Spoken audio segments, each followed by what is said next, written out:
Sulat siya. October 28, 2006. 15th month na.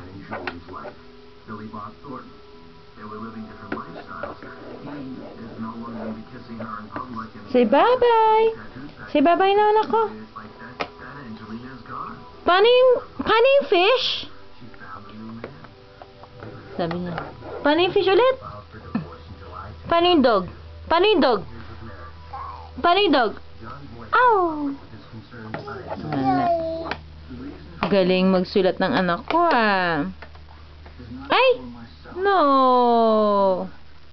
No! Hi! Paano yung cat? Meow! Paano yung cat? Bye-bye!